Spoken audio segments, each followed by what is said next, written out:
Okay, welcome back, everybody. I think we better get started as we have quite a tight schedule. My name is Manon Parry. I'm a historian of medicine, and I'm co-organizer of this conference. And just before we start, I'd like to give a special thank you to Cecile Anderstecher, who really has done the bulk of the work to bring this fantastic group of people here today. I was thrilled to have an opportunity to reach out to some historians whose work I've been interested in, but it's really wonderful to be able to put their work in conversation with so much interesting activity going on from across the field of health professionals and activists and service organizations and community organizations. So sincere thanks to you, Cecile, for bringing that opportunity for us all. And I'm going to move on. Yeah, thank you. But I shall move swiftly on to our keynote speaker for today's session. I'd like to welcome Dr. Ian Marsh, who is the Suicide Safer Project Lead and Reader at the School of Allied and Public Health Professions in the Faculty of Medicine, Health and Social Care at Canterbury Christ Church University in the UK. And he's going to be speaking today about describing and redescribing suicide from pathology to questions of social justice. Thank you. Thank you, Manon. Thank you, Cecile, for inviting me to the conference. It's been fantastic so far. Really, really interesting. Okay, I'm going to talk. I've actually written a paper. I don't usually do that, so I'm going to try and read that. It might be a little bit long, so I'm going to end up speeding up. But if it's too fast, will you tell me? And I'll try and slow down. But what I will say, that's not because of your English. And as I always find every time I go to the Netherlands, people speak English better in the Netherlands than they do in England by quite a lot. so very, very impressive. Okay, I'll just locate myself a little bit, if you can follow this. On the top left, as you're looking at it, that's a health centre in Faversham. I worked there for about 10 years in community mental health as an occupational therapist. I think, do you have occupational therapists? Yeah. Do they work in mental health in Holland? Oh, excellent. Okay, that's what I did. I did that for a long time. And when I worked there, I had a caseload of about 55, 60, I remember. And I remember being very tired and having to work very hard. But I remember enjoying my work a lot. But I worked with quite a lot of people who talked about wanting to end their life by suicide.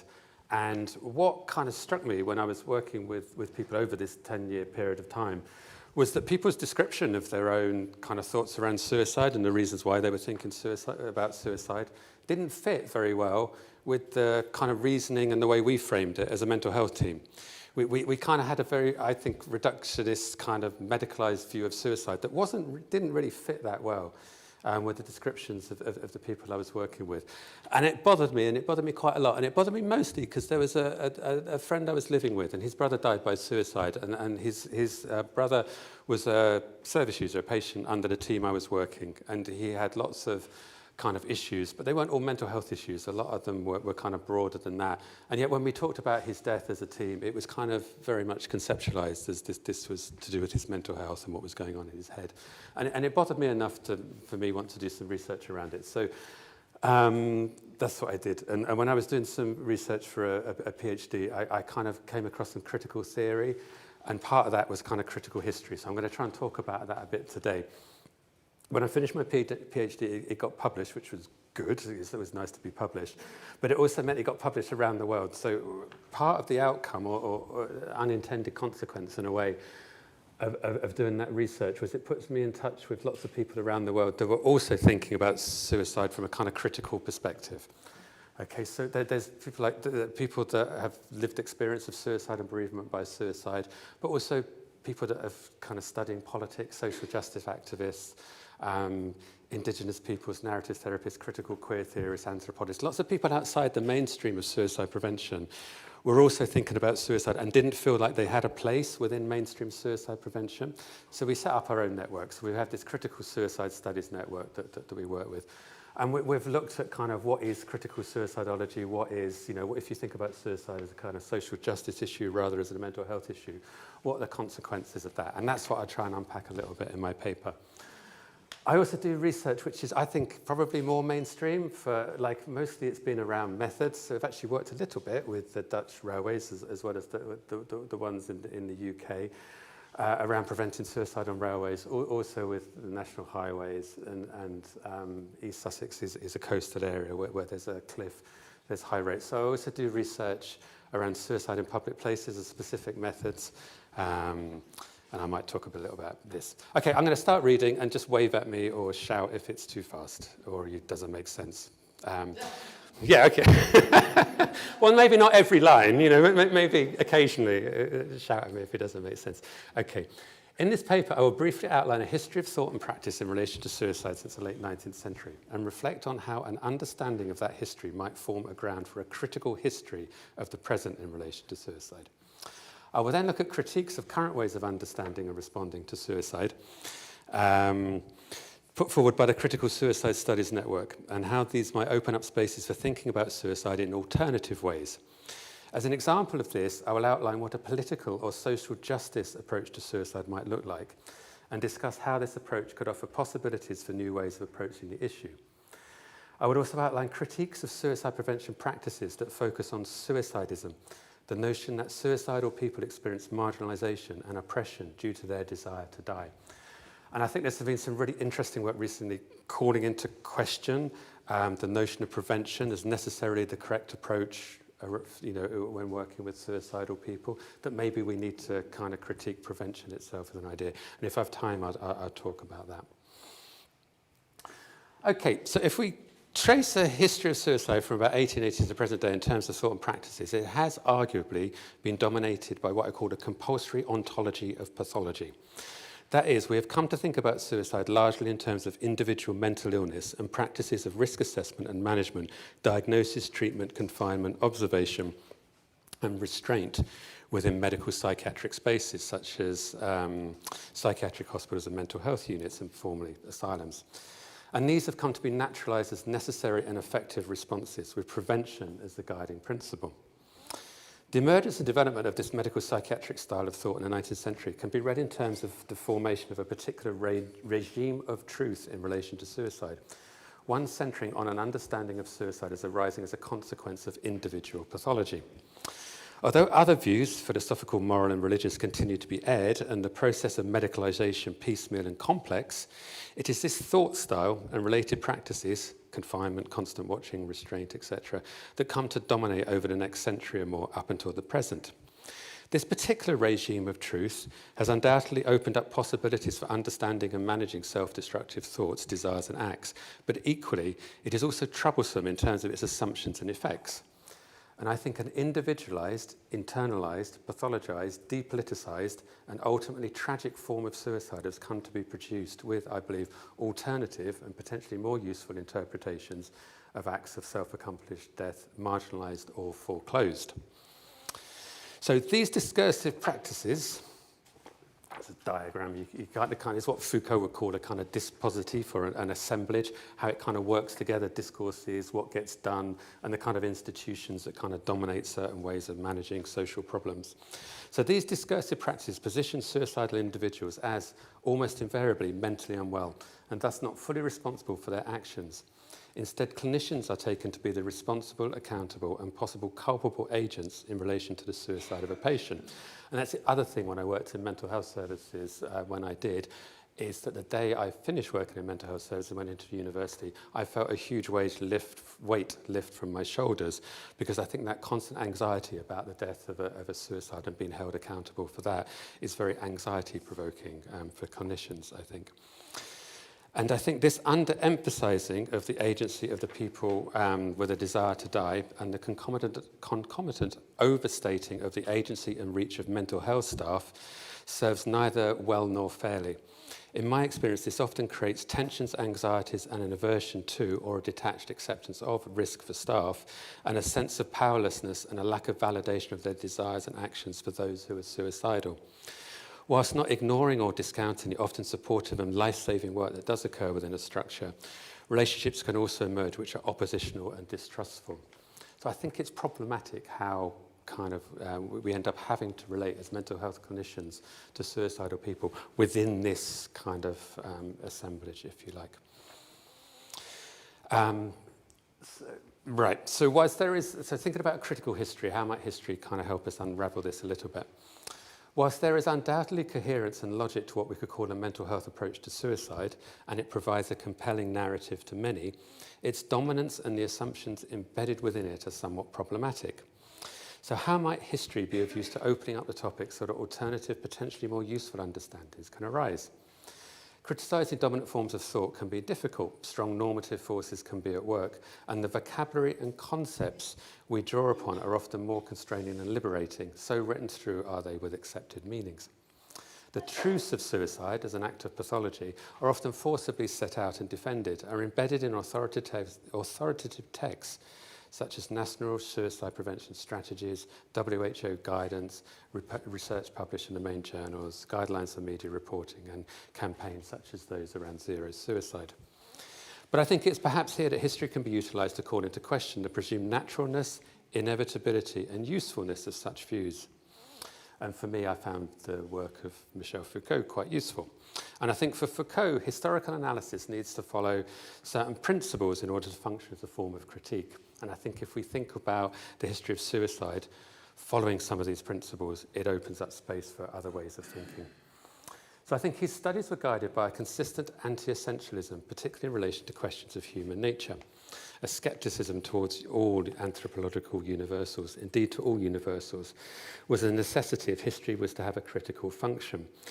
When related to suicide, such a history would have to be resistant to grounding its analysis in terms of either an invariant object, that is the assumption of essential or universal features of suicide, which when I think about all the research that's published around suicide, recent history, there often is this search for kind of universal models or models that seek to explain all suicides. I think one thing I've learned 30 odd years studying suicide is that suicidal people aren't a homogenous group. It's actually really quite diverse, and the idea that you can find common features or a one theory or model that kind of encompasses that wide range of people, I don't think is going to work. So in place of suicide as an unchanging object of study, a critical history would look to establish such an object as an historical and cultural formation. So you move from suicide as something that's unchanging over time to something that does change over time. This is a terrible diagram, and I don't expect you to look at it and make any sense of it. It's something I did for myself when I was doing a PhD and writing something. It would probably give you a headache, actually, or a stroke looking at it. But what it is, it's just about the contingency of suicide, that the fact that it's not an invariant object, that it's something that has changed quite dramatically, actually, over time. And there's these kind of discontinuities that kind of open up suicide to being reformulated in different ways. And I think it's not just in terms of the concepts that kind of change. So we can think about it as a sin and a crime, and that kind of pathologization 101 years ago, Esquirol, 1821. You can see there was kind of discontinuities. And this makes me think that it's actually a contingent, there's kind of historical contingencies about how we think about suicide. And when we kind of reframe it or re-describe it, suicide becomes something quite different, not just in terms of the kind of authoritative kind of discourses, the experts' kind of views, but also as an experience for suicidal people. And I think that's something we kind of forget, that it, like when it was a sin and crime, I think suicide is very different and very, very different for people who are also feeling suicidal or bereaved by suicide than it would be under a kind of medical kind of framing of it.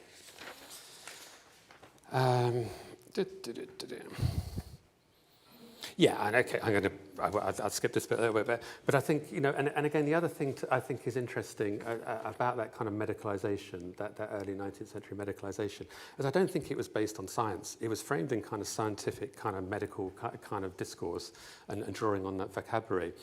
But the kind of initial kind of theorising about, we should now think about suicide in kind of medical terms and medics should be expert, was a kind of it wasn't based on findings. It wasn't based on evidence of kind of pathology. It was based on a kind of fairly loose theorising. So initially it was around kind of that there was an organ of suicide that had become diseased, or that it was kind of in the viscera, the stomach, that we'd find kind of evidence of pathology, and that's why people were looking at to end their lives by suicide. Later on, people started talking about diseased instincts, and that the instinct of self-preservation of become kind of diseased. So throughout the kind of 19th century, it wasn't as if it was led by science. It wasn't as if there was kind of evidence that, this is absolutely right, this is the right way to kind of approach suicide because we are finding evidence of pathology. It was kind of the pathology was a hook to hang a kind of set of practices around, which is to do with kind of confinement and restraint. That was effective and did lots of things, but it kind of wasn't evidence-led despite what kind of claims are made. Sorry. Is this making sense? I'm not too fast? It's okay, good. Is it a bit, what's that? A bit too fast. Okay, I will slow down. I talk fast anyway, I can't help it. I would try. Heidi Helmeland is a friend of mine, she's a suicide researcher. She always tells me off. She says, not everyone's English is first language. She's right. Okay. So I think, I will skip that bit. Let's talk about critical suicide studies, because I think that's interesting. Understanding these processes and the wider cultural, social, and political forces that constitute and shape suicide and the experiences of suicidal people has been at the forefront of the efforts of many scholars, activists, and clinicians to reimagine suicide and suicide prevention this last decade. So it's people that have found that kind of medical framing of suicide problematic, have looked at other ways, have kind of critiqued that, and then looked at other ways to kind of think about the subject. As a response to the assumptions and practices of mainstream or traditional suicidology, a critical suicidology, or now critical suicide studies, emerged during the 2010s. The main impetus for the movement was frustration at limited and limiting approaches to theory, most psychological or psychiatric-based theories, which focus on individual psychology and behaviour in isolation. Research approaches, kind of critiquing those, a hierarchy of evidence, prioritising quantitative and positive approaches over qualitative and lived experience ones, and practices, an almost exclusive focus on prevention, most often through the detection and treatment of mental illness, which has dominated the field. Louder. Slower and louder. Okay. I shall channel, who shall I channel? Laurence Olivier. The field of critical suicide study, it's good to get instant feedback. Students just usually get on their phones and stop listening. The field of critical suicide studies looks not just to critique the limitations of dominant quantitative, positivist and pathologizing approaches, but to move beyond that to construct alternative readings and descriptions of suicide and to develop congruent ethical research and clinical practices. A broader disciplinary base, looking to the humanities and social sciences, not just the side disciplines, and collaboration with people with lived experiences and from marginalised communities are taken to be both an ethical and practical necessity within critical suicide studies. However, the aim has not been merely to develop alternative descriptions of suicide within current accepted parameters.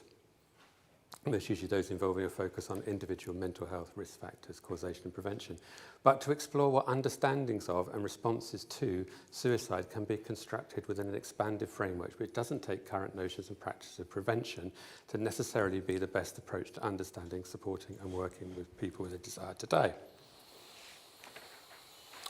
And one of those kind of approaches that we've kind of explored as a network is thinking about suicide as a political or a social justice issue rather than just as a mental health issue.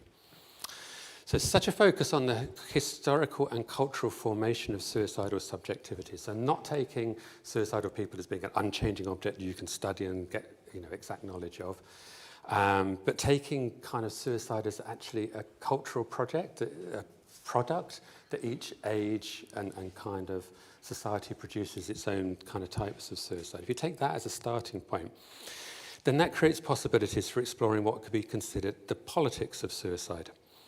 Mark Button frames these as involving both the interrogation of the cultural scripts that sustain a punitive model of human agency, so how people come to view themselves within those kind of regimes, as well as addressing the material institutional conditions that prevent a dignified form of reciprocal social care from forming.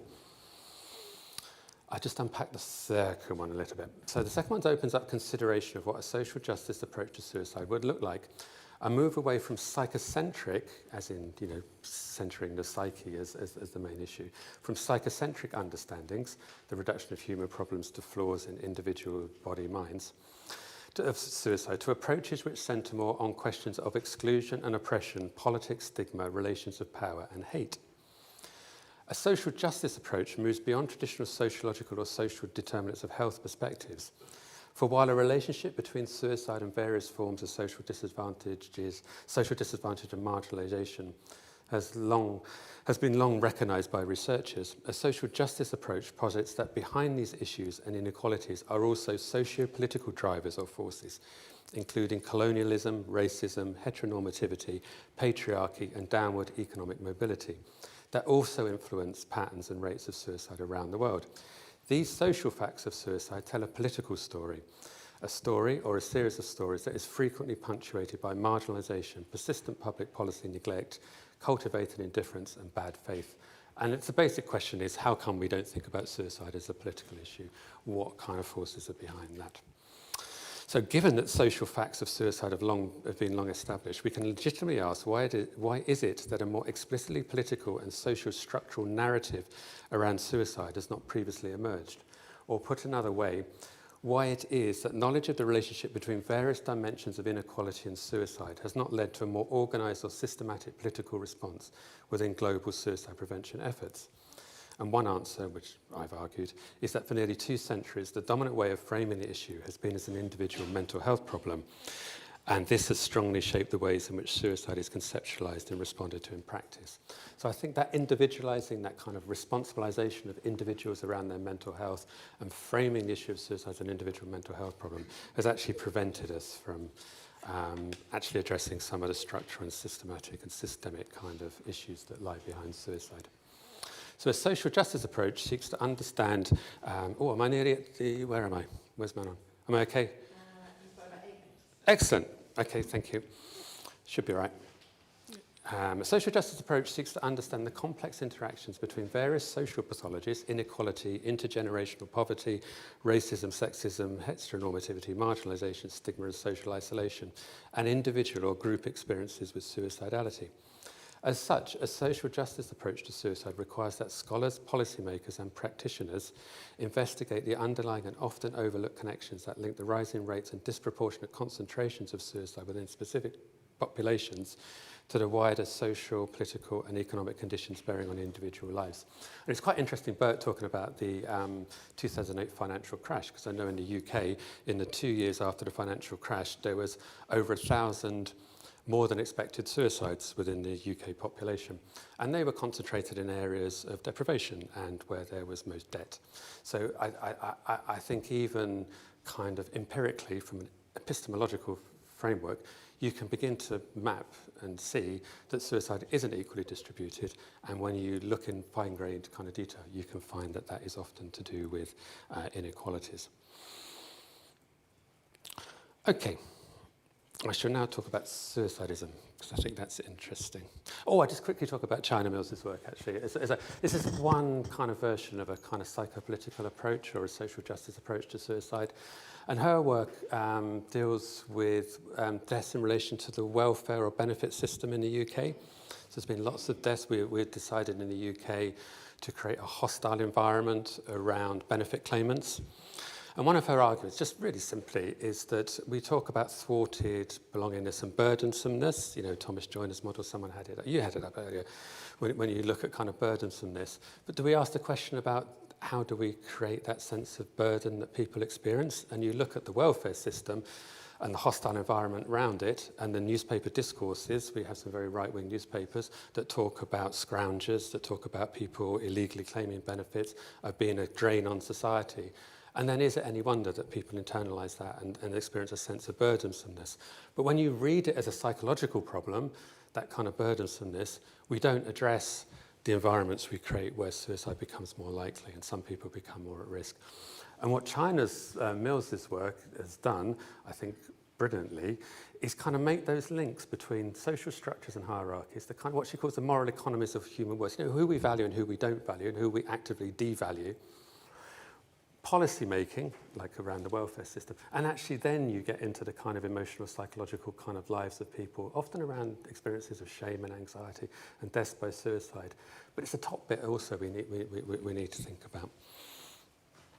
Okay, last bit, so there's just a couple of quotes I quite like. Vicky Reynolds' article is fantastic about hate kills. That's just about belonging.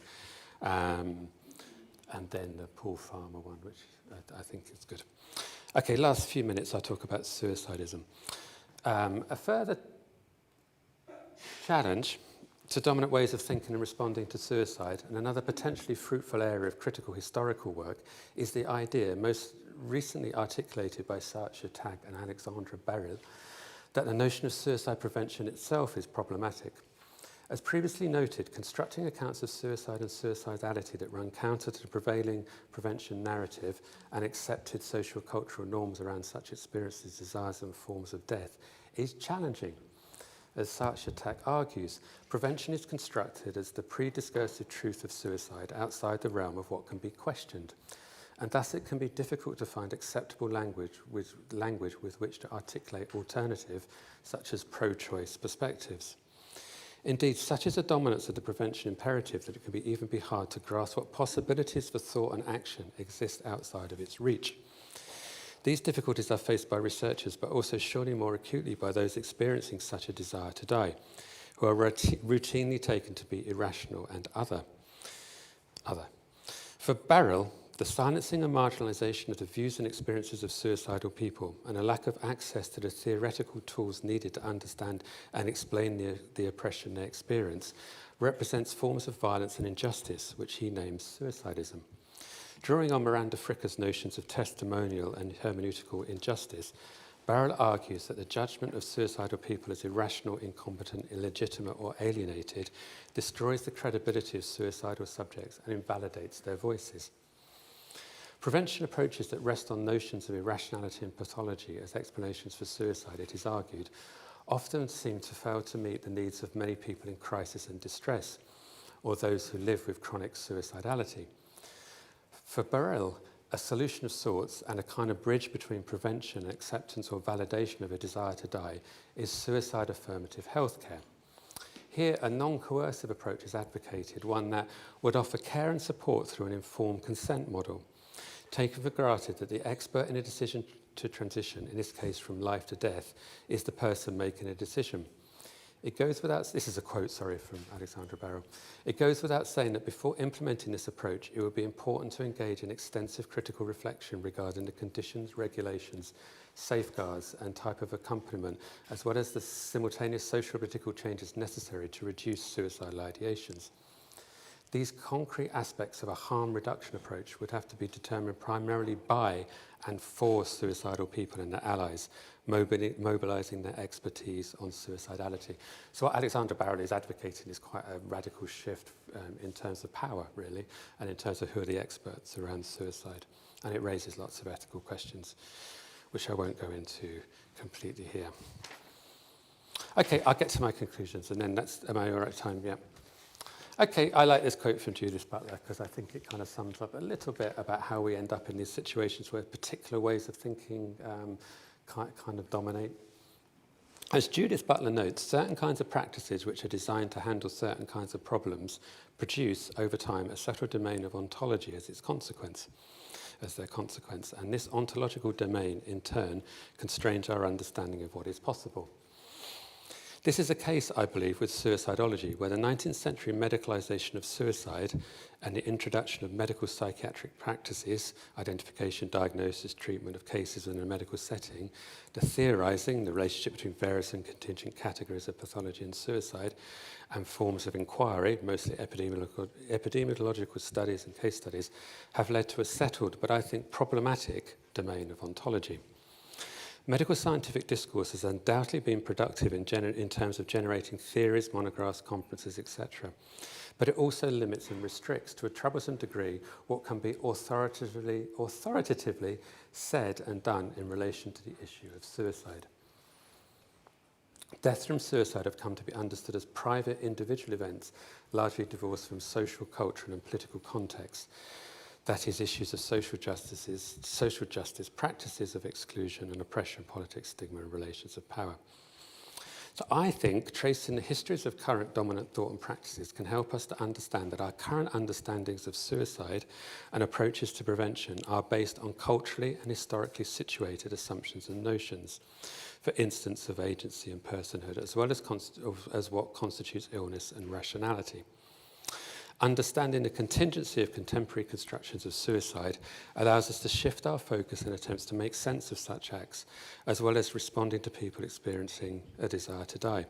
By drawing on diverse and multiple discourses in thoughtful and creative ways, we might begin to construct alternative understandings of and responses to suicide that bring to the forefront social, political and ethical questions largely absent when suicide is constructed solely as a consequence of individual pathology. Last paragraph.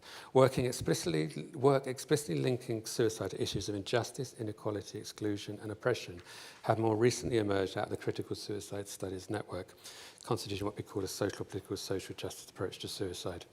Such a process of redescription is also happening in relation to discourses of prevention and the ways in which people with a desire to die can be silenced and denied agency and choice. These approaches, I believe, might allow for engagement with long-standing practical and ethical questions relating to suicide in new and useful ways. There you go.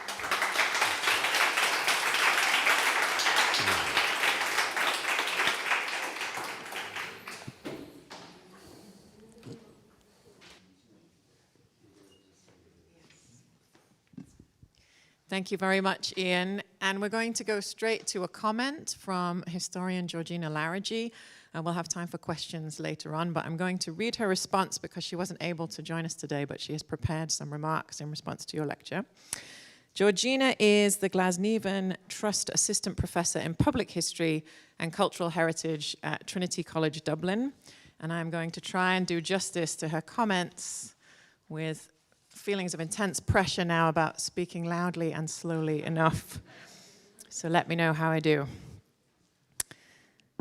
Here I go. In Ian Marsh's excellent paper, we get a real sense of a professional healthcare worker, an academic engaged in thoughtful reflection about his practice in an effort to get to a root cause of something uncomfortable within the field in which he works. He quickly establishes the sense of community and situates his own thinking in the context of several scholars, activists, practitioners, and those with lived experience of suicide. He does this in order to pose a question about how the past impacts the present, in terms of the conceptualization, language, and practice around suicide. We're shown how that past feeds into modes and methods of suicide prevention and intervention. And finally, the paper concludes that histories of suicide have helped construct a form of discrimination against those who voice their suicidal feelings or who have attempted or committed suicide, suicidism. But what are those histories? Well, in writing this response to Dr. Marsh's paper, I've looked anew at the historiography that I'm familiar with in an effort to see how informed they and we are by contemporary and critical suicide studies. What efforts have been made to look to the past through the lens of contemporary thinking and ideas about suicide in much the same way that genetic science and epigenetics helps inform medical and demographic histories. Historians do not, as a rule, engage with contemporary thought or practice on their given topic. It can often seem overwhelming enough to cope with the literature for the period and historical works on the phenomenon under study, in addition to primary source material, without having to look in the direction of current professional practice around phenomena such as suicide, crime, or poverty. Yet some more radical and thoughtful historians are doing this elsewhere, particularly, I think, in the field of race, where critical race theory is becoming increasingly embedded within historical scholarship. Equally, public historians do engage in writing about contemporary problems as well as exploring it in the past. For example, Julia Late's work on sex trafficking. The 8-volume History of Suicide in England, 1650 to 1850, published in 2012 by Pickering and Chatto, demonstrates quite clearly the wide variety of meanings ascribed to suicide in the 2 centuries prior to its 19th century medicalization. Predominantly, suicide had been thought of as a bad death, in a division that aligned some deaths as good and others as bad. Suicide was bad because it was usually without hope of repentance. It was violent and very often a shock for the finder and the family and friends of the deceased. As it moved from being classed as a sin to a form of illness, the badness has not been washed away. Mental illness in general, and suicidal death in particular, are both viewed as taboo subjects. Our contemporary, largely secular Western world reflects the reality that medicalization pushed past legal, religious, and moral teachings around self-inflicted death. In the course of coroner's inquests in Britain and Ireland, as well as America, she says she's not sure about Holland, there were two options available to the jury who wanted to return a verdict of suicide.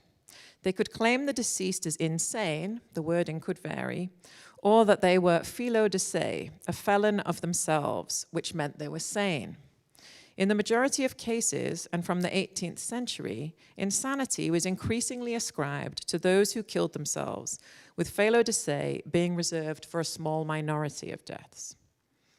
In addition to the medicalization of suicide in the 19th century, Durkheim in Belgium, Enrico Mosselli in Italy, James O'Dea in America, and others helped to establish what Dr. Marsh terms the social facts of suicide.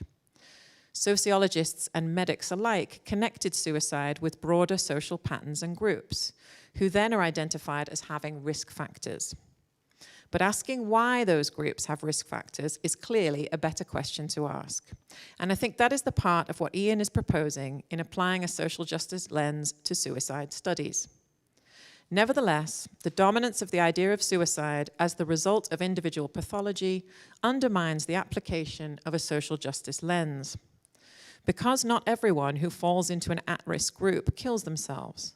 Not everyone who lives in poverty or suffers from racial or homophobic discrimination, or for whom patriarchal and capitalist economic structures lead to a life unfilled, not all these people kill themselves, unfulfilled. And because they don't, it remains possible to attach blame not to the structures, but once again to an individual pathology. The key aspect about Ian's paper for me is the term social justice and the application of a social or political justice lens when thinking about suicide. No historical studies appear to use the term social justice, as far as I can tell.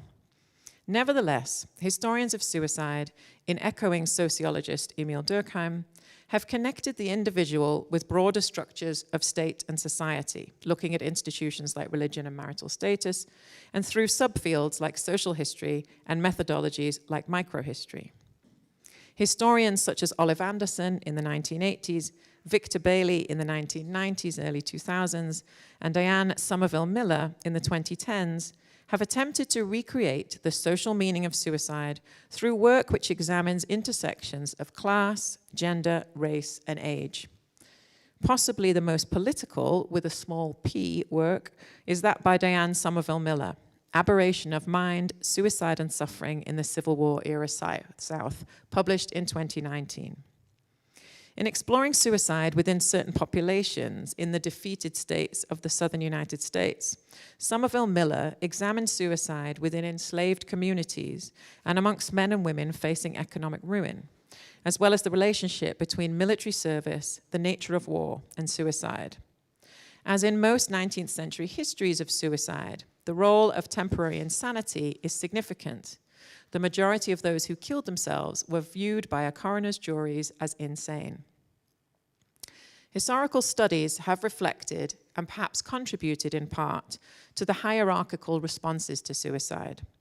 By focusing on the responses and records of those in authority, be it state, local, or medical authority, the pain of the suicidal is mediated not through the voice of the suicidal themselves, but often through officials who dealt with the dead body. Also present at inquests were doctors who had treated the deceased in their most recent illness, if they had attended a doctor, and family members, neighbors, and friends who had to explain their last days, hours, or moments. Historians have attempted to examine the lived experience of suicidality, but there is sometimes little to work with. partly because of the nature of the sources, though work by Ella Sabriani on suicide notes is attempting to address this.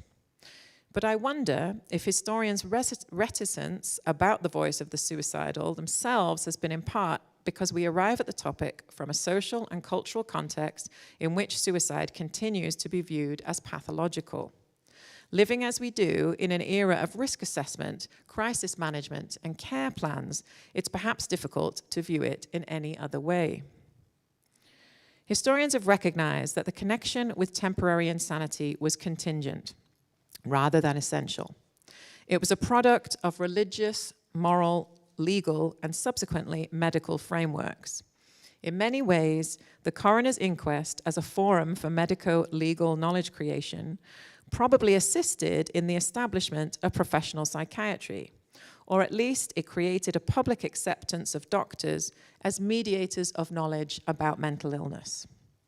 But temporary insanity existed as a medico-legal verdict long before the psych professions or their widespread institutional settings came into existence. Verdicts at coroner's inquests were mediated through numerous non-medical individuals, including the coroner, the jurors, and the witnesses, who may or may not have included a doctor. When a doctor did testify in many cases, unless he was personally acquainted with the deceased, he very often only spoke to the physical condition of the body and the physical cause of death. The connection between insanity or individual pathology and suicide has shifted across time, but not all suicides in the past were thought to be caused by mental illness. There have been multiple instances when self-destruction was deployed as a tactic, drawing attention to political issues often beyond the control of the individuals who died.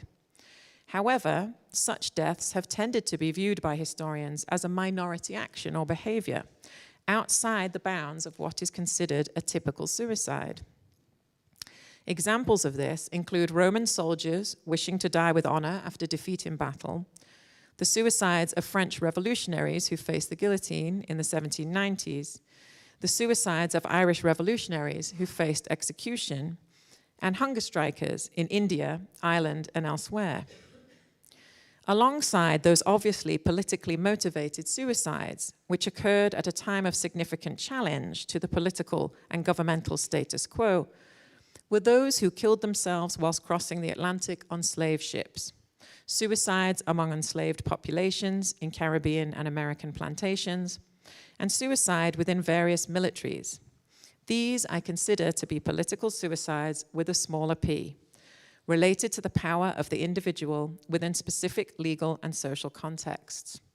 Historians have, I think, viewed suicides in those past political contexts as structurally motivated, but have failed in some instances to see less politically inflected suicides as also being structurally motivated. There is still a privileging of political history. It is part of the privileging of politics over the social and structural inequalities in everyday life, and this means that other small p suicides are not viewed in this context. Suicides like that of Emma Wilson, who drowned herself in Belfast in 1883 after her married lover told her to go home to her own people and bring their illegitimate child.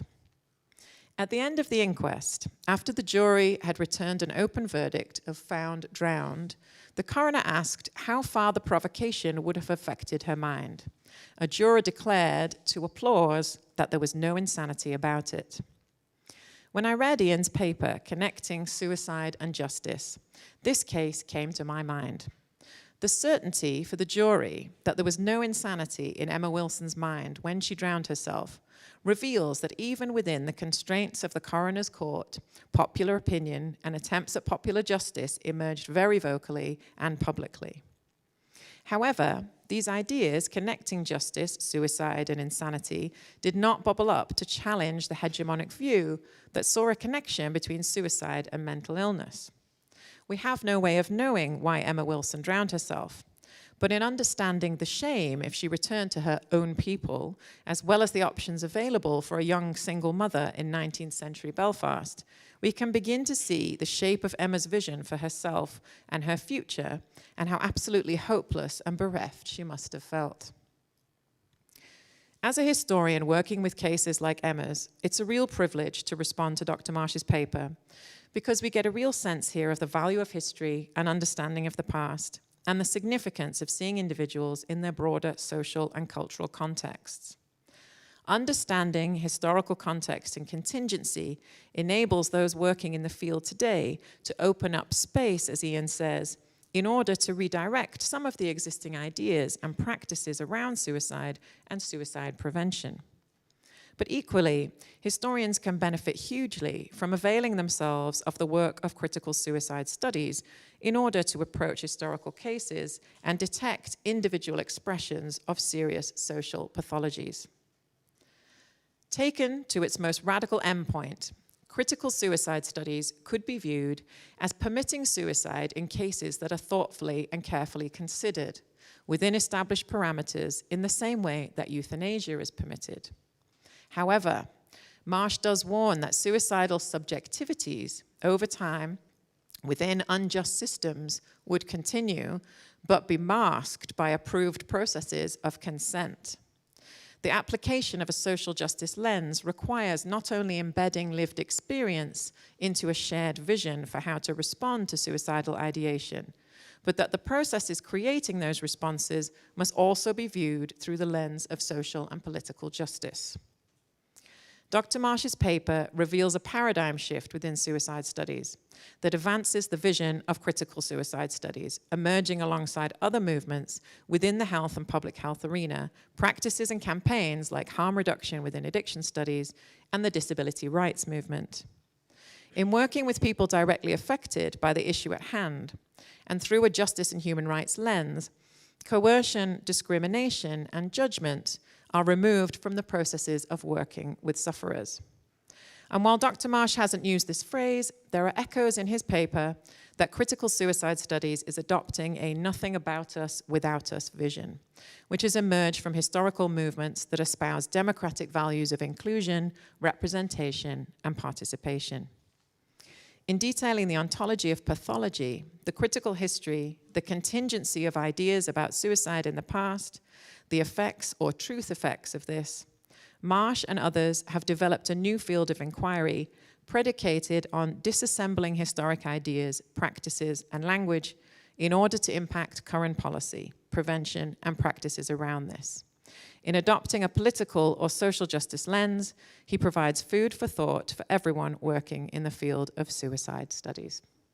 That was from Georgina Larragee. Round of applause for her.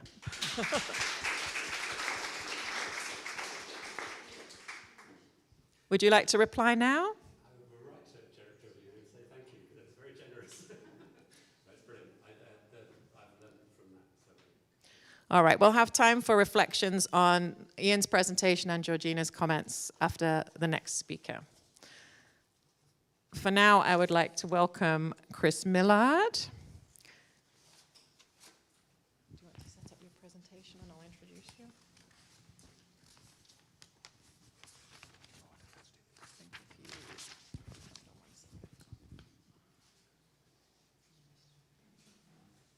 Technical panic occurring.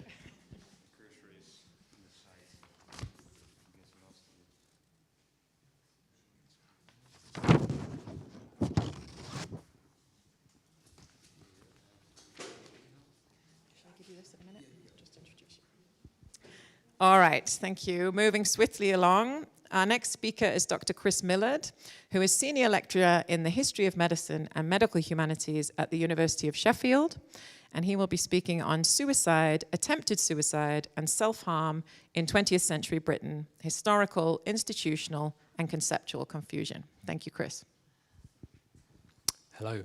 Yes, the title has very slightly changed, but I want to really think about what historians are looking at when they are looking at evidence of suicide, attempted suicide, and self-harm. Because I think with that really close attention to the kinds of information, the kinds of data, but also the kinds of institutional structures that produce that data, is the only way we can really understand what we might responsibly be able to say about suicide, suicidal behavior in the past. We don't have access to human beings. We have access to documents and records. And I think that's really important to keep in our minds. So a little bit of context. I'm a historian of psychiatry, and my principal set of sources are medical scholarly journals, Anglophone, mostly Britain, but a little bit USA, Canada, and Australia. And I've looked at the category of what was called deliberate self-cutting in American and British psychiatric literature. And I did a PhD on attempted suicide, self-poisoning, and what was called parasuicide, which I'll get to in a bit. And so what I want that to sort of do, the work I want this context to do for this talk, is to show that I'm interested in categories, diagnostic categories, labels, and their relationship to institutions. Because what we are able to know, what we are able to find out about the past has to be intimately connected to these structures, these institutions that produce the information. And sometimes I do think we forget this.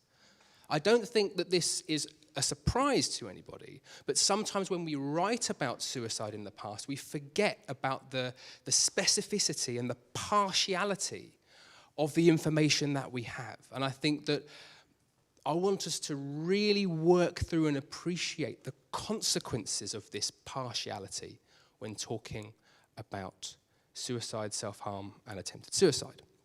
So, I'm going to start talking about classifying suicidal behavior in history. Suicidal behavior is this sort of blanket term that covers an awful lot of different behaviors and different ideas of intention. And I'm going to talk about how many of the ways that we understand suicidal behavior either centers on the intent, what does that person mean to do, and then also on what they are doing, what kind of thing is it that this person is doing. And I think that there is a really interesting dynamic when people try to get away from intent and focus on behavior, they actually end up circling back round to intent over and over again. And I think that tells us something quite important about the nature of suicide and the nature of suicide in the past. And I then want to say, what would happen if we instead focused on outcome? What if we instead focused on whether a person survives or dies? Because what that does is that shows us institutional difference. Because people who survive end up either at emergency departments, in hospitals, or they don't come to medical attention at all. And people who die end up at very, very different places. They end up being talked about in coroner's courts. Those institutions are so different that I'm not sure it is responsible to combine attempted suicide and suicide when the information comes to us from such different places. So, what are we classifying? What are we investigating? I think these questions are really central, and we don't often think too much about them. When we think about suicidal behavior,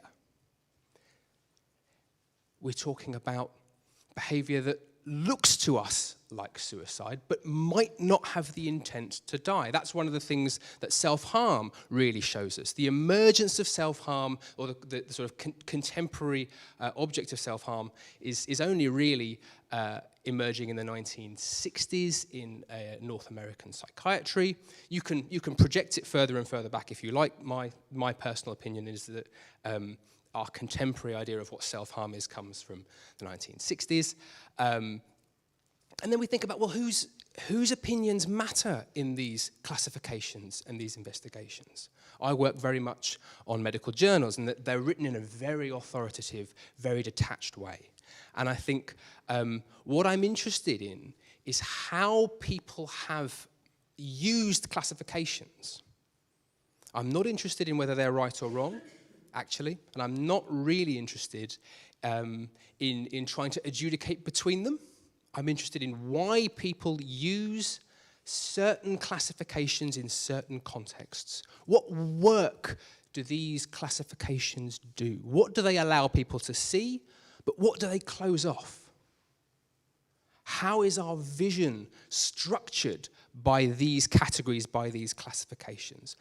And at the center of this is a contextual understanding of the decisions that historical actors make. And whether these are people trying to assess, trying to treat, trying to intervene, or whether they are the people who are either trying to end their life or trying to do something maybe a little bit different, but with the symbolism of suicide. So, if we split suicidal behavior off into sort of 3 chunks, we've got completed suicide, attempted suicide, and self-harm. And if we think about this in terms of intent in a very sort of standard way, suicide is a positive intent to kill oneself, to end one's life. Attempted suicide is actually quite ambiguous. For some, it might be an attempt, a positive intent to end one's life gone wrong.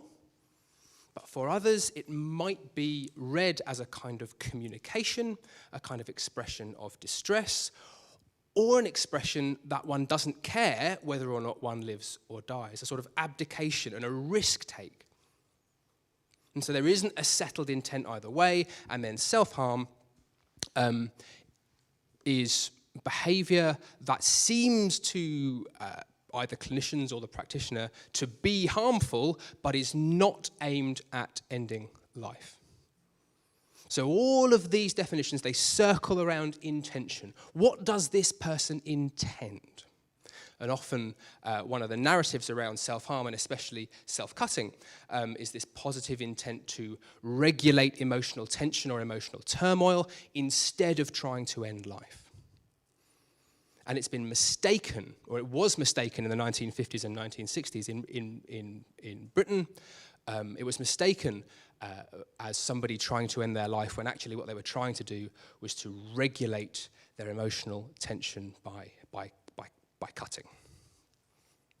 And there are also these other terms that clinicians sometimes use. Parasuicide was coined in 1969 by a man called Norman Kreitman, and he wanted to dig into this idea of intent and say, well, here is some behavior that looks like suicide. For him, the archetypal parasuicidal behavior was a small overdose. So an overdose of medication, say 20 or 30 aspirin. Something that he knew as a clinician wasn't seriously life-threatening, but was clearly thought to be suicidal by the person doing it. And that symbolism of suicide was really important in trying to bring help from the environment. So this intent that it looks like suicide, but it is not. Pseudocide was another term proposed for the same phenomenon. And propecia, which is derived from the Greek word for rashness, the idea that these people are impulsive and they impulsively do something in order to either release tension or to get reactions from their environment. So there is a lot of terminological innovation in the 1960s in Britain, which says to me there is something happening that people don't quite understand, and so they are forging new terms to try and describe it more accurately. And of course, the reason why we think so much about intent when we think about suicide is that intent is so central to the legal system. For a huge number of crimes, for example, You need intent to be there. You have to establish intent to do harm, for example. Now, psychiatry and the legal system are intertwined, going back through hundreds and hundreds of years. And so here we have a legal context. In England and Wales, suicide and attempted suicide are both criminal offences up until 1961. Suicide is a felony, which means it is against the law for you not to report it. And attempted suicide is a misdemeanor, which means that if you see someone doing it, you would not be breaking the law were you to fail to report it. Okay? And this law change happens in 1961 after some lobbying by psychiatrists and by people of the church. The Church of England writes a wonderful booklet called Ought Suicide to be a Crime in 1961 and says, basically, we do not think that the Anglican Church and the Anglican congregation would think it a problem were we to decriminalise suicide. And so there is a real stepping back, a conscious stepping back of religious authorities from this idea of suicide. There's so much going on here. And for attempted suicide, I've put 1959 up there because that's the date of the passage of the Mental Health Act 1959, which means that any general hospital can treat a psychiatric problem. Prior to that, if you present at a general hospital in England with what is seen to be a psychological problem, you can only be treated there under very, very specific circumstances and for no more than 17 days.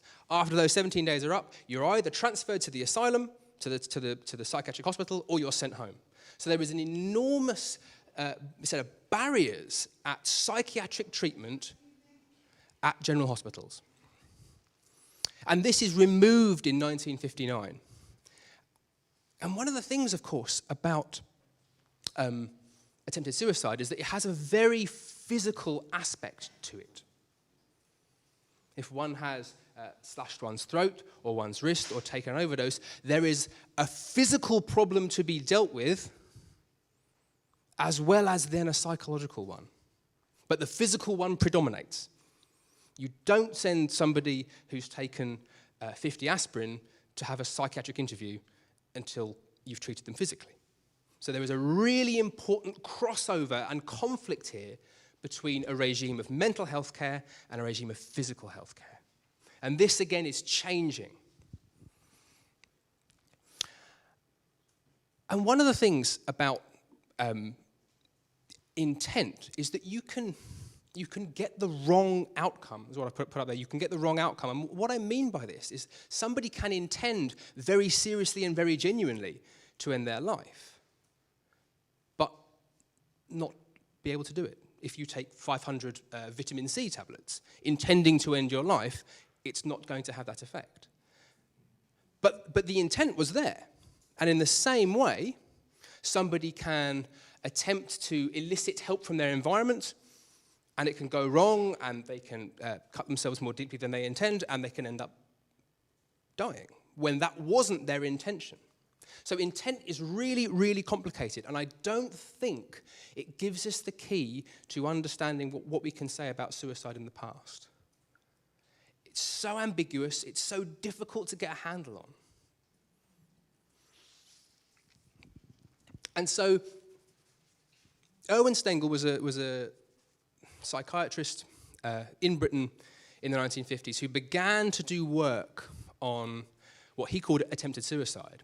And the confusing thing about Stengel is that for him, the term attempted suicide does not mean that these people are attempting suicide, right?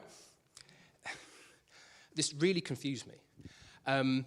His version of attempted suicide is that people who are taking small overdoses are in fact searching for some kind of connection with their social circle, what was called a cry for help. And now that term has a very pejorative and very sort of attention-seeking sense to it.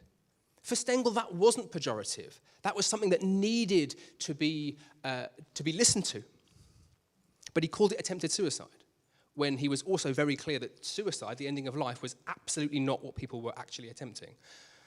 And so what Neil Kessel did about 10 years later is to rename this self-poisoning. And he does this specifically because the vast majority of people he sees are people who've taken overdoses, and he wants to back away from intent. He wants to say, let me just describe the behavior. And the behavior is self-poisoning. And whether it is aimed at death or whether it is aimed at a cry for help, I'm trying not to say that. I'm trying to describe the behavior. But then the way he investigates this is to get psychiatric social workers to do home visits for the people who come into his poisoning unit, and they go and they assess the home environment, and they look at the relationship history, and they see, is the husband of this young girl an alcoholic? Is this why this person is behaving like this? So it circles back to intent. It's what is the reason for this person doing this? And so even when people try and focus upon behavior, and they try and sort of keep intent bracketed away, they're always circling back round to it. And with self-harm, there is this attempt to simply describe what is going on with terms like self-cutting, wrist slashing, delicate self-cutting, and wrist cutting. Some of those terms extremely gendered. And there are psychodynamic psychotherapists who are very interested in the phenomenon of young women in psychiatric inpatient institutions who cut themselves and produce blood. And for many of these psychiatrists, this is sort of vicarious menstruation, or it's something psychosexual. It's an incredibly gendered phenomenon here. But again, they always circle back round to intent. What is happening? But instead, I do want to try and argue that we need to focus instead on outcome. Because whilst there is that overlap when somebody might intend something different to what actually ends up happening, there is a sense that when we talk about suicide, we are talking about a set of practices with long established statistical regularities. We're going back 200 years potentially. And there is a whole legal system that kicks in around reporting of and disposal of bodies. That means that there is an enormous amount of focused attention on somebody who has completed suicide and ended their life. And as I think Bert was saying earlier, look, people don't record attempted suicides. It's patchwork, it's piecemeal, it's done for a particular hospital, it's done for a particular district, it might be done for a few years for a particular city, because it's so difficult to pick people up and to classify them. And so when people sort of fold suicide and attempted suicide together, you're mixing two things that are fundamentally different in the data that we've got. Even if intellectually, conceptually, we might say, well, of course there's an overlap here. Of course these are the same things or the same kinds of things. And I think what I want to argue is that when we're talking about this historically, they are not the same kinds of things, because they are found in such different institutions and produced through such different practices. I've sort of covered that slide. Just to say, the term self-harm is really interesting here. So self-harm to most contemporary audiences means, or sort of is archetypally self-cutting. Cutting on the forearms, cutting at the legs, sometimes self-burning. The original term in English, deliberate self-harm, coined in the mid-1970s, was actually used to describe hospital-presenting populations of 90 to 95% overdoses and only 5 to 10% people self-cutting. And so even the terms that we're using to try and explain intention, they shift radically very, very quickly. And that's another reason why I think for historians to focus on intent is just so difficult and dangerous.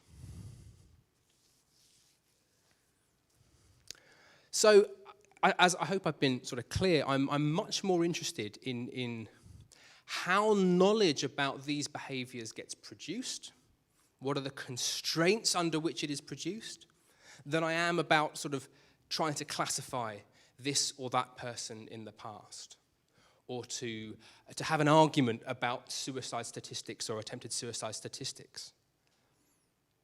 How are people classified? What is the point? What is the object of this classification? Rather than saying, well, actually, this person should have gone in this box and that person should have gone in that box.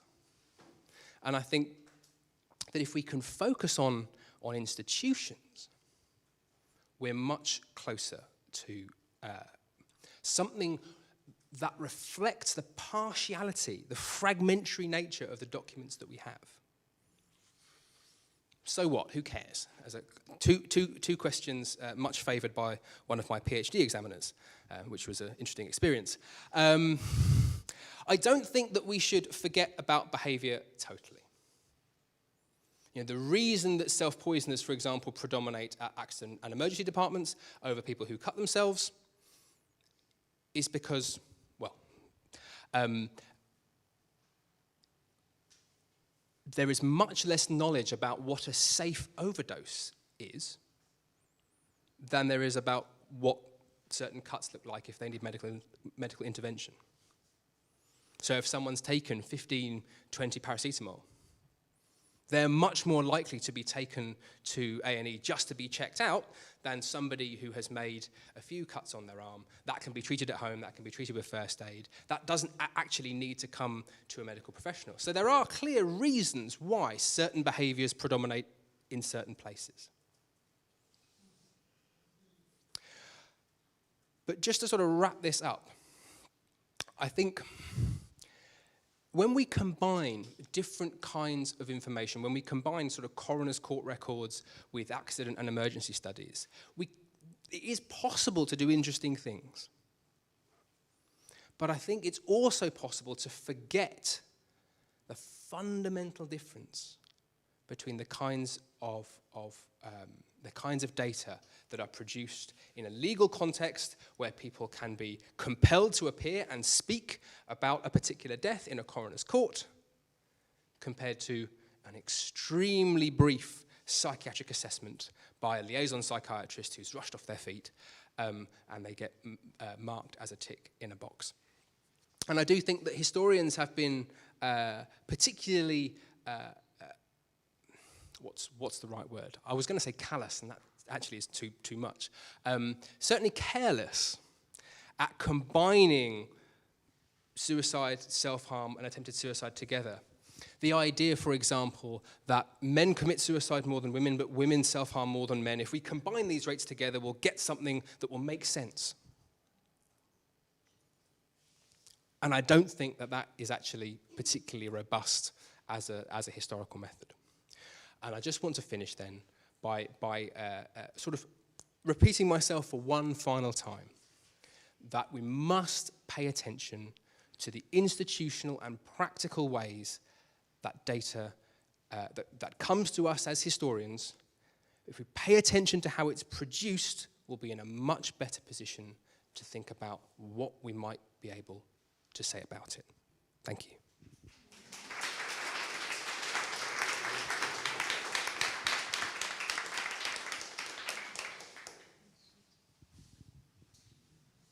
Thank you very much, Chris. Would you like to take a seat at the front for the Q&A? And Ian, would you like to come back and join us?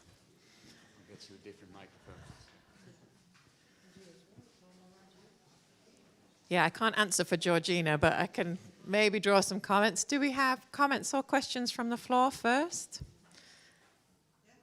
Yeah. To the last speaker, thank you very much. Very interesting talk. Yeah, I was thinking during your talk, because we commonly see attempters as one group. The difference between suicide and suicide attempt is one is fatal and the other is non-fatal, but it's one group of attempters. So I was curious how you think about that. And the other thing is that we also say that suicide is not really an intention to die or intention to kill oneself, but more they have a problem which is so big that they don't see another solution. So the intention not really to kill themselves. So I was also, I'm wondering how you think about this. No, sure, thank you. I think with that second sort of comment,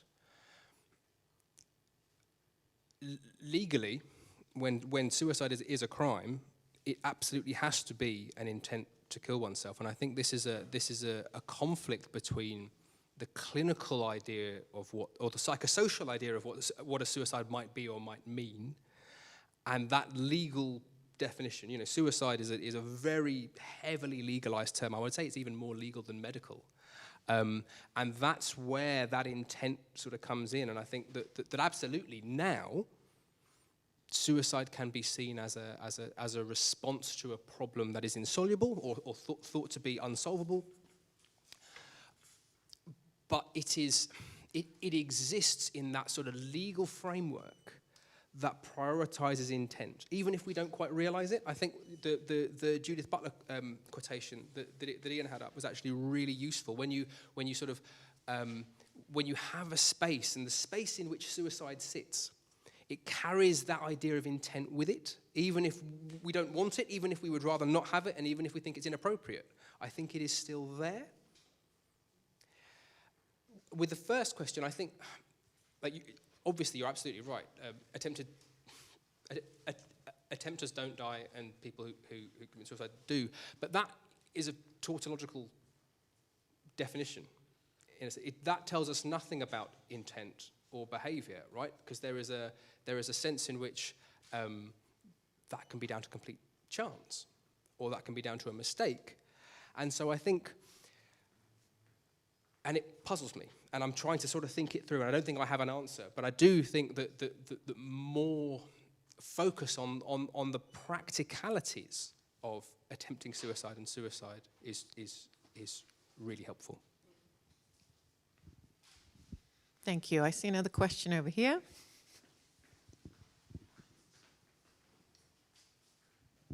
Thank you very much. Two incredibly interesting and stimulating papers. Thank you. I suppose I had a question for Ian, really, and I'd be interested in, I mean, I'm totally with you about the sort of depoliticizing nature of approaches to suicide, and by sort of reducing it to an individual mental health problem, then it sort of abdicates responsibility from institutions, from government, from universities, from workplaces, because if it's an individual mental health problem, then the individual has to help him or herself. I'd be interested in your response to, I think one of those depoliticizing strategies is the whole well-being agenda. But I'm also conscious that we can be very cynical, and that therapeutical approaches like well-being can be helpful. So the first thing, what do you think of that sort of well-being agenda? But also the Zero Suicide Alliance, you talked about at the end of your presentation about suicide prevention, and you also mentioned pro-suicide forums. So what I'd also be interested in what you think about the Zero Suicide Alliance. So those two. Thanks. Thank you, Sarah. The first question, well-being. I think it makes me think that if I'm thinking academically, it makes me think of that the idea of responsibilization, how systemic problems come to be read as individual problems that we fix ourselves, which is a kind of symptom of a kind of capitalist, individualist kind of approach to mental health problems. But it also makes me think, part of my job is running a Suicide Safer Universities project across a number of universities. And absolutely, when and so I'm seconded to student support within a university, so I work within there. And absolutely, within the systems or the options that are available for us, yeah, absolutely, we run stress-less stuff around exam time. we got a load of money for post-COVID mental health recovery from the council. So we instigated a lot of kind of activities and well-being. You know, it's a whole well-being agenda. Our team is, you know, student well-being, and you can't knock that really. And the student deaths by suicide that I've experienced secondhand, but you know, within the university where I work, are devastating. It's just awful and heart-rending. And then you think, well, if they only got support, or if only they'd found some ways to get support. So on a kind of human, everyday level, I think that well-being agenda is fine. But the critique of it, I think, is also valid, that it does, as you said very articulately, you know, kind of shifts responsibility away from that. And I think that's a tension you often find, is you've got to work within the systems that are available for you, whilst also working to try and change those systems. But it's really difficult and quite hard, and you don't want to kind of throw out everything at one point just because you're ideologically opposed to it. And I've forgotten the second question. Zero suicide. Well, the zero suicide is really interesting, because the question I ask is who are they talking to? Because it's very strident, and you know, one death by suicide is one too many. You can't disagree with that. But I wonder who their audience is. And when I look online for the pro-choice suicide forums, when people who have, Chris will tell me off for talking about intent again, but I think, you know, a kind of high degree of suicidal intent. And it's a space that isn't monitored by researchers. It isn't set up by researchers. It isn't set up by psychiatrists. It's suicidal people talking to themselves. What comes across is a real commitment to the idea of choice, and a real resentment and opposition to prevention as an idea. And that raises really fundamental questions again about what we're doing when we talk about suicide prevention, who we're talking to, who our audience is, and what we're hoping to achieve. Because I think if your target audience, if you treat them as a target, which is problematic in itself, but your target audience have fundamentally rejected the stance that you're taking up, then who are the Zero Suicide Alliance talking to? And they're talking to policymakers, and they're talking to other bereaved people, which is all fine. I have no problem with that. But the question about who your audience is a question about effectiveness. And also ethics, I think, but the effectiveness definitely, because if your starting point, to give an example, online people will talk about do-gooders, people will talk about its prevention as people as not understanding what their experience, people will talk about it as oppressive, they talk about it as naive, and they talk about it as intrusive. So you have almost these parallel worlds of a mainstream kind of prevention, or you know, say zero suicide, and actually what we could call the lived experience of people, which I do believe have quite high intent, because you know lots of people die from those forums empirically. So I think the question for zero suicide isn't that we all want to prevent suicide and we're on board with that. But are we saying the right things? And it was going back to what I was saying earlier about help seeking. You know, like if our model of suicide prevention is help seeking, that's well and good. But maybe we should question that is the only model, or that model is completely effective. If we can see that actually many people have sought help, haven't found it useful, have got worn out by help, or found a help that didn't address the issues they really wanted to address, or didn't resonate with them, and then go on to die by suicide. So we have a logic, you know, to prevention. It often makes sense, but I think there's some difficult questions to ask about whether we're reaching the right people and saying the right things to the right people. That's it. Thank you. I see two more questions on the other side of the room.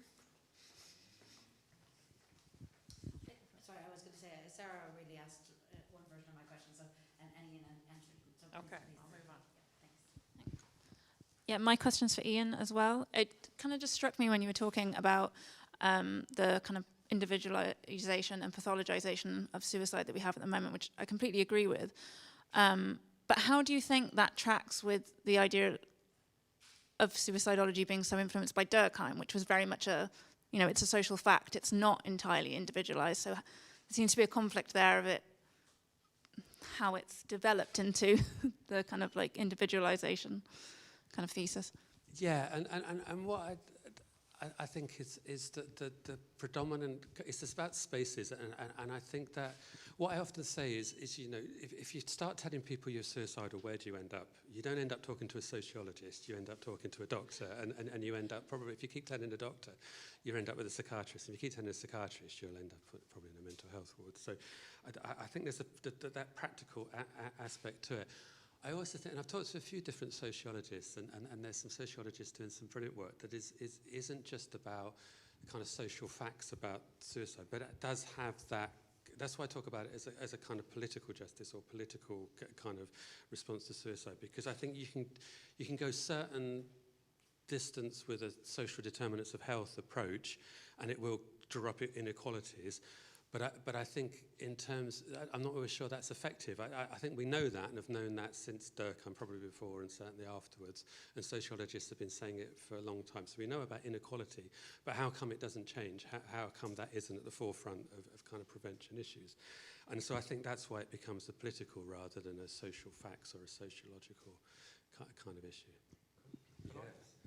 Can I just respond as well? I think that's part of that question is also around who Durkheim was dealing with, which is people who had died and were basically stats. He went around collecting stats from various coroner's offices in France. But when you're talking about intervention, that whole mode of intervention, you don't intervene on people who have already died. They're always alive, and so there you've got that huge division there. So Durkheim talks about suicide as a social fact in a completely different context than the interventionists who are always intervening on people who are actually at this point still alive.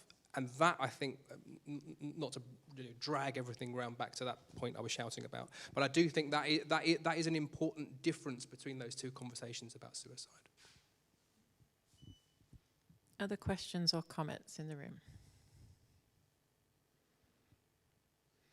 I have one maybe to ask, is there a bit of a tension between the take that each of you have presented today? Because presumably part of the emphasis on intent is to then treat or intervene or prevent. So what do you think about, both of you, about can you treat things that you don't know the cause of? Does it run the risk of depoliticizing to move away from intent and getting away from the model that Ian was proposing?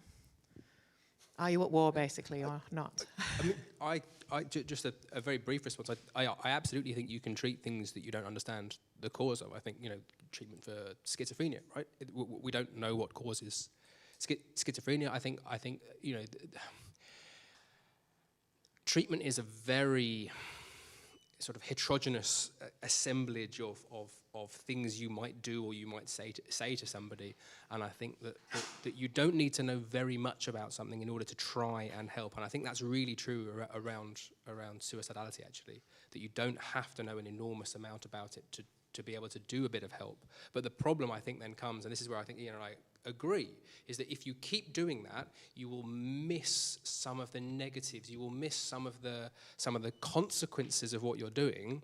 And so with the individualization, with the depoliticization, it's all very well and absolutely right to be compassionate to an individual and to completely stand behind that, I think, as Ian was saying. But there are other consequences to that individual approach, and I think that's really important to be able to hold together with the idea that we also should be doing this. Yeah, well, that's an interesting question. It's a good question. What actually Chris's talk and Georgina's response actually made me think of is where do we draw our knowledge from to understand suicide? And Chris has helped with that, and Georgina's had. Because one of the things, again, that struck me, it's changed my thinking a lot, reading online pro-choice forums, is that these are probably people that don't engage in research, and probably with a psychological autopsy or died by suicide, the stuff they talk about online probably wouldn't come up from family and friends. There's a space there where people are talking about things in a way that I don't think would become public, but curiously is public through the forums. So, I think intent is really interesting, because I think when you're sitting in A&E and you're tired and you're probably not well if you've harmed yourself, and a psychiatrist comes up to you or a liaison nurse and asks you why you did it, you'll probably come up with a story that gets you off the hook in some way. You'll probably say something that makes it as easy as possible for you to go on and not have further bad things happen to you. So I think sometimes people talk about it was impulsive, but I think impulsive is sometimes a story that people tell in order to make the researcher go away, or make the nurse go away, or the doctor go away. So sometimes our sources of knowledge to understand are based on actually fairly flaky kind of information. But the other thing about intent, very quickly, because I know people want to go home, but it is around ambivalence and ambiguity, what you were talking about. And I used to believe that, and I do up to a point. But you look at online forums, the ambiguity is an ambivalence is minimal, what I find. And what people are actually ambiguous about, or kind of that, is not about wanting to die, but not about wanting to experience pain and suffering and possibly survive. So and the ambivalence often is expressed in terms of the survival instinct, about people find it really, really hard to actually overcome. So often they're expressing a really, really, what you say, a high intent to die and a really strong desire to die. And what stopped them is that there's no easy way, that it's actually whatever methods you take. So I think the ambivalence is actually around overcoming that fear of pain and death. And I've been really struck by that, whereas I used to be with Ed Schneidman, that people actually want things to get better. I think for some of the people I've been talking about, which might be that kind of think of as kind of post-help seeking, have gone through all our services, have rung helplines, gone through mental health services, have got support from family and friends, and things haven't got better and still want to die. The ambivalence is much less, and I think I have a feeling, and I can't prove it, that they are the ones that go on and complete suicide in much more than we acknowledge. And the people that are more ambivalent and still open to help seeking tends to be the ones we end up talking to and gather our information about suicide and attempts at suicide around. Thank you very much. It sounds like we have a lot more to dive into on that issue. So we'll be back here tomorrow morning at 9 for coffee and registration. And the first session starts at 9:30. But with that, I'd like to thank once again all of our speakers for a great session.